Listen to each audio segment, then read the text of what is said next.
Hello बच्चों, let's read the question. The question is a satellite is in a circular earth orbit of radius r.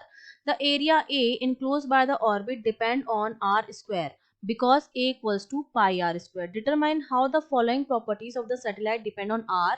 और आपको बताना है property आपको दे रखी पीरियड जो है वो उस r पर कैसे डिपेंड करेगा वो हमें बताना है।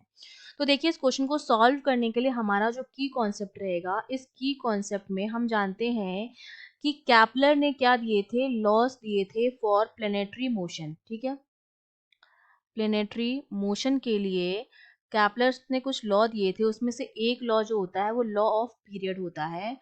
और ये लॉ ऑफ पीरियड जो होता है वो क्या कहता है, ये कहता है, अगर मैं कैपलर्स के तीनों लॉज की बात करूं तो कैपलर ने बताया था कि जो हमारे पीरियड्स लॉ लॉ जो होता है इसका हमने बताया था कि इस तरह से सन होता है और प्लेनेट जो होते हैं उसकी चारों तरफ इलिप्टिकल पाथ में जो है वो मूव करते हैं। ठीक है, इलिप्टिकल पाथ में जो होते हैं वो रिवॉल्व करते हैं और जो ये जो होते हैं वो इक्वल एरिया जो है वो कवर करते हैं इन इक्वल टाइम।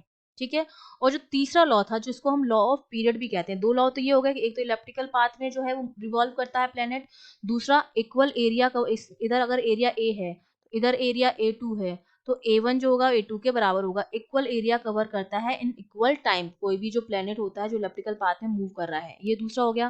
तीसरा लॉ जो होता है वो लॉ ऑफ पीरियड होता है और ये लॉ ऑफ पीरियड ये कहता है कि जो टाइम पीरियड होता है किसी भी प्लेनेट का जो सन के चारों तरफ रिवॉल्व कर रहा है उसका जो टाइम पीरियड का जो स्क्वायर होता है, square of the time period is proportional to the cube of the mean distance. जो हमारी मीन डिस्टेंस है उसके क्यूब की क्या होता है, प्रोपोर्शनल होता है।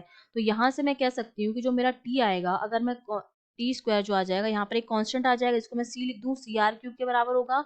तो टाइम पीरियड जो आ जाएगा वो क्या हो जाएगा, सी आर की पावर 3/2। तो ये आर पर किस तरह से डिपेंड कर रहा है मेरा टाइम पीरियड जो है वो आर के 3/2 के क्या आ रहा है, प्रोपोर्शनल आ रहा है। तो ये हमारा रिलेशन हो जाएगा टाइम पीरियड का आर के साथ। I hope you understood well. All the best.